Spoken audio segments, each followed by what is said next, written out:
మా ఛానల్కి స్వాగతం. చూస్తున్న వీక్షకులకు ప్రేక్షకులకు ప్రియ కాళభైరవ భగవద్బంధులకి స్వాగతం పలుకుతూ మమ్మల్ని ఎంతగానో ఆదరిస్తూ ఉండబడినటువంటి ప్రియ సోదర సోదరీమణులకు, సనాతన ధర్మ సంరక్షకులకు, జ్యోతిష్య అభిమానులకు అందరికీ కూడా ముందస్తుగా కాళభైరవ జయంతి శుభాకాంక్షలు.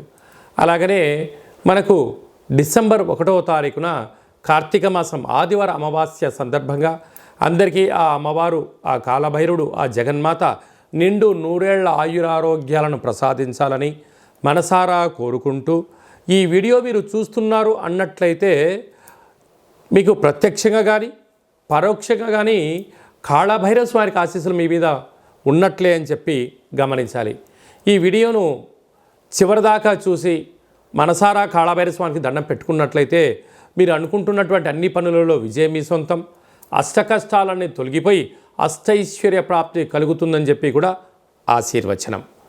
1/12/2024 నుండి 15/12/2024 వరకు పుట్టినటువంటి వారందరికీ కూడా ముందస్తుగా జన్మదిన శుభాకాంక్షలు. గతంలో వివాహం చేసుకున్న వారికి వివాహ వార్షికోత్సవ శుభాకాంక్షలు. ద్వాదశ రాశుల్లో గ్రహ గమనాలు ఒకసారి వీక్షింపచేద్దాం. వృషభ రాశిలో దేవగురు బృహస్పతి శత్రుస్థానంలో సంచారం చేయడము, కర్కాటక రాశిలో కుజ భగవానుడు నీచభంగ రాజయోగ సంచార స్థితి, కన్యరాశిలో కేతు సంచార స్థితి, వృశ్చిక రాశిలో రవి బుధ సంచార స్థితి, బుధాదిత్య రాజయోగము, ధనుసు రాశిలో శుక్ర భగవానుడు, కుంభరాశిలో శని భగవానుడు స్వక్షేత్ర వక్రగమన సంచార స్థితి, మీనరాశిలో రాహు సంచార స్థితితో ద్వాదశ రాశుల్లో గ్రహ గమనాలు ఈ విధంగా ఉన్నాయి.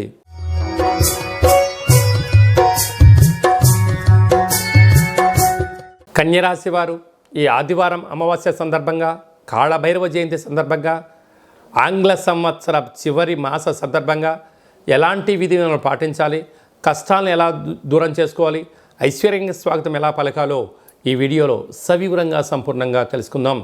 కన్యరాశిలో ఏ నక్షత్రాలు వస్తాయనగా ఉత్తరా నక్షత్రంలోని 2, 3, 4 పాదాలు, హస్తా నక్షత్రంలోని 4 పాదాలు, చిత్తా నక్షత్రంలోని 1, 2 పాదములు కలిపితే కన్యరాశి అవ్వడం జరుగుతుంది.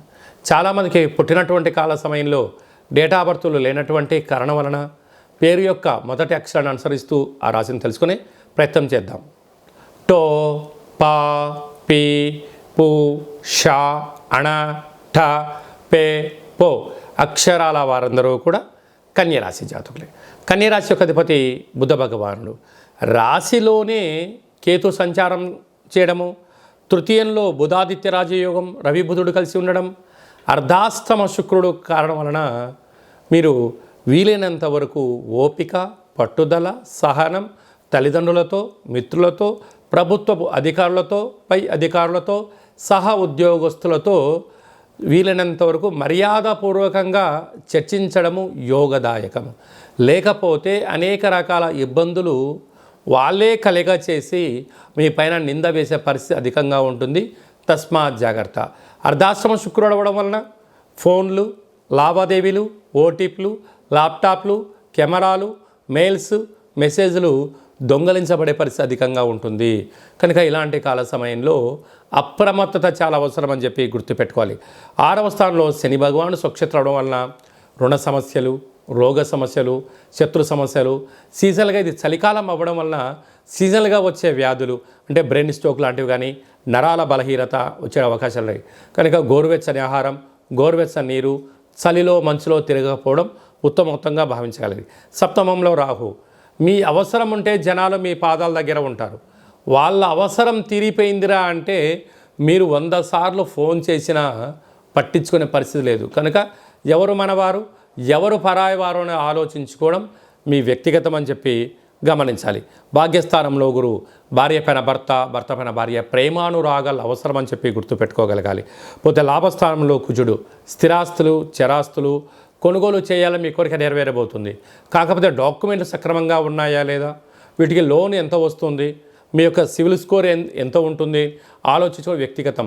కనుక ఇలాంటి కాల సమయంలో ఈ ఆదివారం అమావాస్య రోజున ఒక చిలకపచ్చ అంటే ఆకుపచ్చ రంగు కలిగినటువంటి వస్త్రాన్ని కింద పరిచి కూష్మాండ దీపాన్ని ఏర్పాటు చేసుకొని అందులో 12 రకాల ఒత్తులు వేసి ఒక 5 రకాల నూనెలు వేసి వెలిగించి పూజ చేసుకున్న తదనంతరము ఒక కొబ్బరికాయతో దిష్టి తీయించుకొని వీటిని అన్నిటిని కలిపి ప్రవహించే నీటిలో వేయడము, బ్రాహ్మణుడికి దానం ఇవ్వడము, కుదరలేదు చాకలేవులకు దానం ఇవ్వగలిగినట్లయితే మంచి బుద్ధి, మంచి జ్ఞానము, గ్రహదోషం తొలగి గ్రహయోగం మీ సొంతమవుతుందని చెప్పి గమనించాలి. ముఖ్యమైనటువంటి పండుగల గురించి క్లుప్తంగా సవివరంగా సంపూర్ణంగా తెలుసుకుందాం. 1వ తారీఖు ఆదివారం అమావాస్య, కార్తీక మాసం అమావాస్య అవ్వడం వలన వీలైనంత వరకు మనమందరము కూడా గృహంలో ఇంటిని శుద్ధి పెట్టుకొని ఇంటికి మామిడాకులు కొబ్బరాకులు ఏర్పాటు చేసుకొని కూష్మాండ దీపాన్ని ఏర్పాటు చేసుకొని వెన్నతో దీపం పెట్టడం వలన సకల దుష్టగ్రహాలు తొలగిపోతాయని చెప్పి గమనించాలి. అలాగే కాళభైరవ స్వామికి స్మరణ, కాళభైరవ స్వామికి కూష్మాండ దీపము, కాళభైరవ స్వామి సౌభాగ్య ముడుపు ఏర్పాటు చేసుకోవడం వలన సకల రాబోయే కాలమంతను కూడా మనకు సువర్ణ యుగం అని చెప్పి గమనించాలి.